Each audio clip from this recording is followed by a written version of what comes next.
বস্তিতে ছিল এটা আর কেউ না জানলে আমরা সবাই ভালোভাবে জানি। তো আমি তো তার কাছে কৈফিয়ত দিতে যাব না। আমি ইস্তা এই মারার পর থেকে আমার কাছে মনে হয়েছে যেটা লিগ্যাল ওয়েতে চলা উচিত। আমি তখন মামুনের ফ্রেন্ড থাকা অবস্থায় আমি লাইলাকে নিয়ে মিডিয়াতে কথা বলেছি, যেটা এটা কখনোই ঠিক হয় না, এটা উচিত হয় না। যখন আমি লাইলার পক্ষে লিগ্যাল কথাগুলো বলেছি, এটা আমি পার্সোনালি বলেছি, কারো শিখানো কথাতে না। যখন আমি বলেছি তখন তার মনে হয়েছে যে আমি এখানে দলীয়করণ ভাবে লাইলার পক্ষে কথা বলছি কিছু বেনিফিটের আশায়। বাট আমার এখানে কোনো বেনিফিট ছিল না। আমার কাছে মনে হয়েছে আমার ভাবির সাথে বা আমার বোনের সাথে অন্যায় হচ্ছে। তখন আমি সোশ্যাল মিডিয়াতে সে মুখ খুলেছি। এই মুখ খোলার কারণে সে আমাকে, এমনি সময় মামুন আমাকে কখনোই ফোন দিবে না, যখন মামুনের কোনো প্রয়োজন তখন মামুন আমাকে কল দিবে।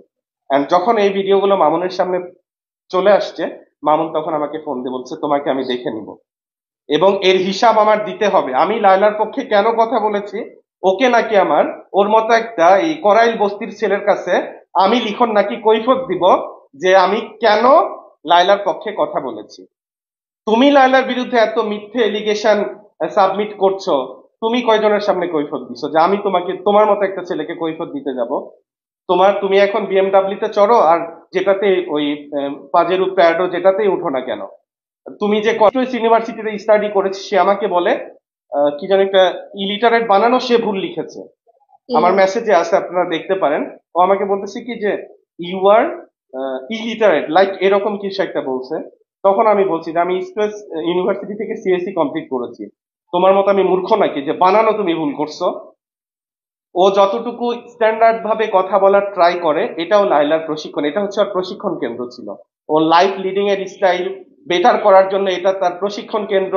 অ্যান্ড হচ্ছে ও এখন যে স্ট্যাটাসে আছে, ওকে যে অনেকে বলে না যে কিছু কিছু সময় এই প্রশ্নটা আপনারাও করে থাকেন যে মামুনের মাধ্যমে লায়লাকে চিনে। হ্যাঁ, এটা ঠিক আছে যে মামুনের মাধ্যমে লায়লা সোশ্যাল মিডিয়াতে এসছে, বাট ও যে সম্মানটুকু পেয়েছে শুধুমাত্র লায়লার জন্য। ও তো বিভিন্ন জায়গায় মার খেয়ে বেড়াইতো, এই ভিডিও ক্লিপস গুলো তো আছে।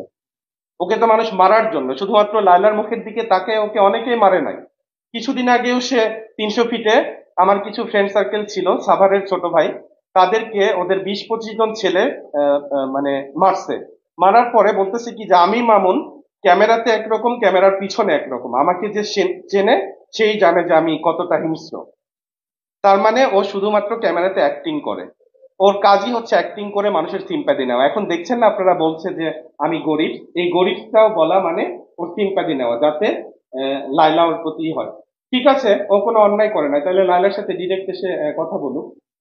ও তো কিছুদিন আগে এরকম প্রপোজও করেছে যে বাড়িধারাতে, বসুন্ধরাতে ফ্ল্যাট, আরো একটা গাড়ি কিনে দিলে ঠিক আছে আমি তোমার সাথে আবার সবকিছু ঠিক ঠিক করবো। করে ফেলবো, এখনো আছে এটাও তো মেসেজ গুলো তো আমার করেছে। এখনো না না আছে। না, এই যে